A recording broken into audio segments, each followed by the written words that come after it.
Hi everyone, I'm sorry that I wasn't able to be at today's faculty meeting, but real quickly I need to speak with you guys about our PBIS program, or as our kids call it, BCMS Drenched with Pride, before the start of school on Monday. The main idea of PBIS is teaching, modeling, and reinforcing positive behavior expectations will reduce the number of discipline and increase school climate and productivity. To support our previous program, it is important that we develop and we teach clear school-wide expectations. Not only do we teach those expectations, but as we're teaching them, it's important that we model.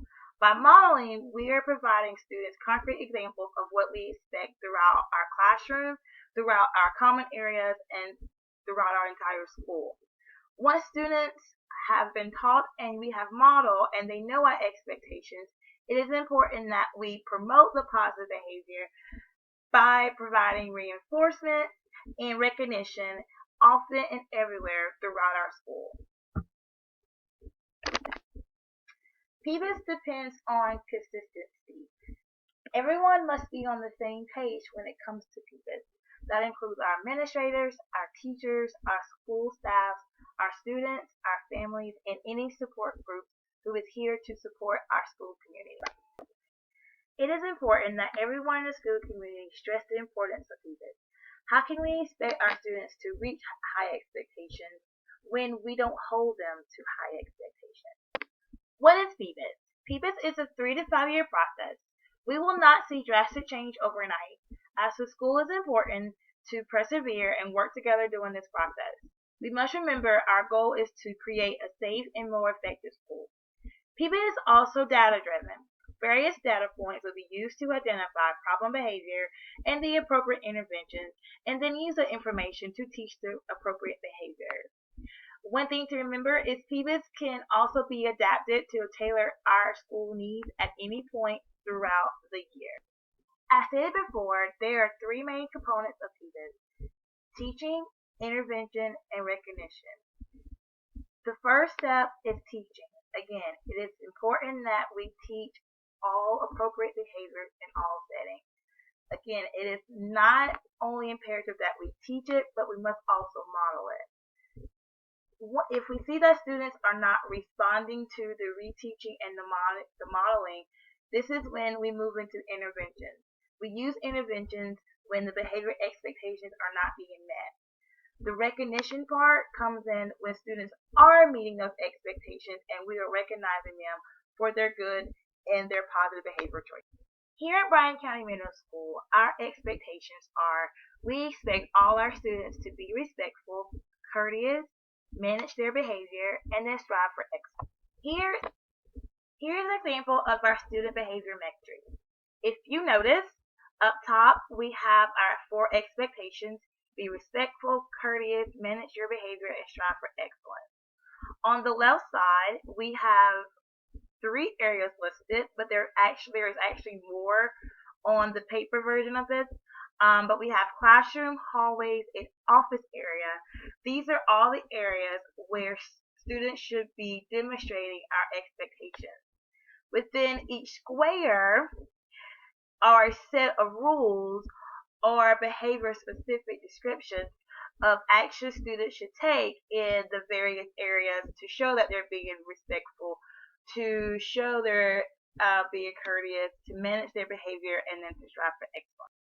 Not only is it important that we teach our expectations, we model our expectations, we develop and create our rules, it is important that we also create and develop procedures.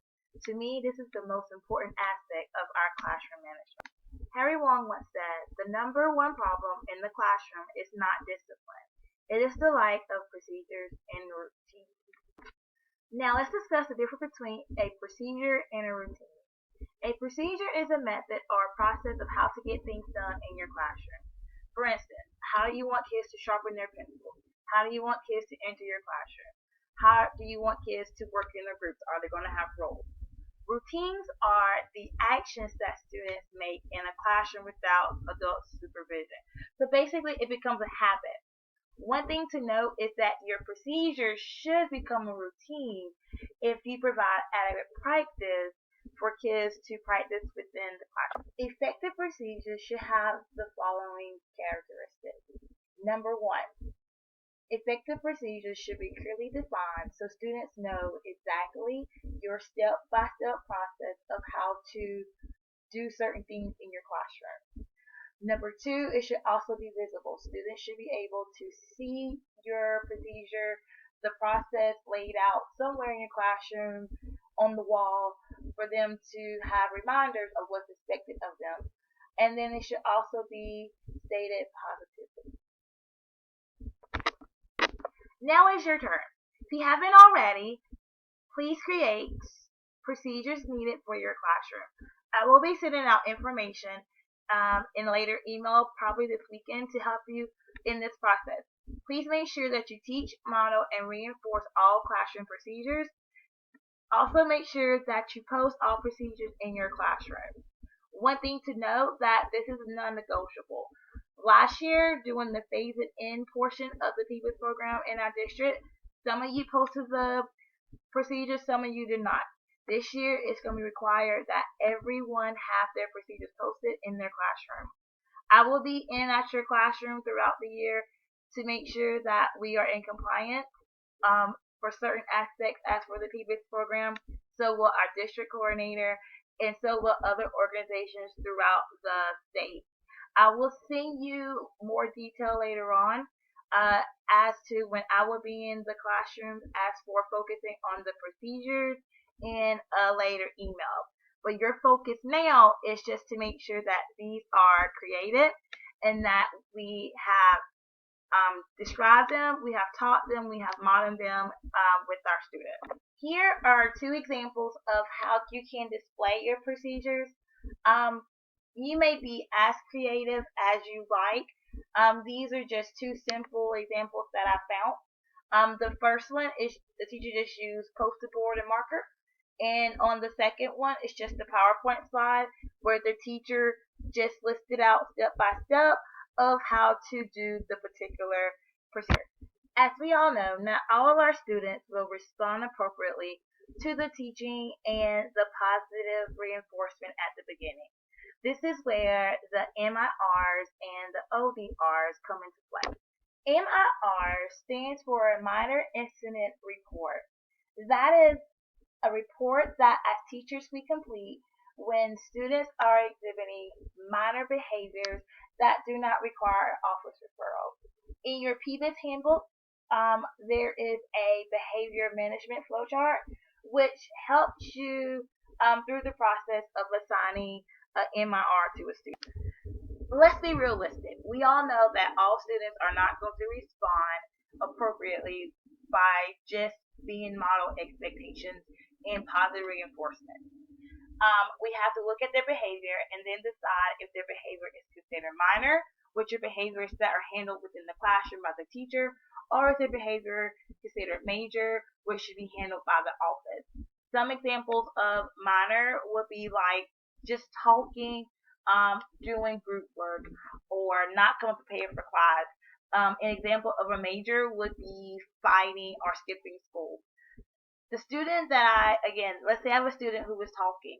Since talking is considered minor, I will then move to the minor side of the flowchart. As you see, the first step in the minor is to redirect the behavior. If I redirect the student and they immediately stop, I do not move any further in the flowchart. But let's say 5 minutes later, I find the same student talking. At this point, I provide a verbal warning and I reteach the expectation. At this point, I also assign the student a MIR. MIRs, minor incident reports, will be handled in educators' handbook. Please make sure that you go in and you create your rosters so we can get those approved for you guys already are set up for the process. If you are a new teacher, please get with a veteran teacher who can help you with this process. Now, let's say the same student 30 minutes later in class decides to start beating on the desk. So they already received one MIR in class for talking. the process will start over because the process is for the same behavior. So I will redirect the student. Then I would, if it still continue, I will verbally warn them, reteach it. Then they will receive their second MIR in that particular class period. One thing to note, if you notice that the behavior is escalating, please don't feel like you cannot send the student out. If it is escalating to the point where it is disrupting the learning of others, then that becomes a major discipline referral.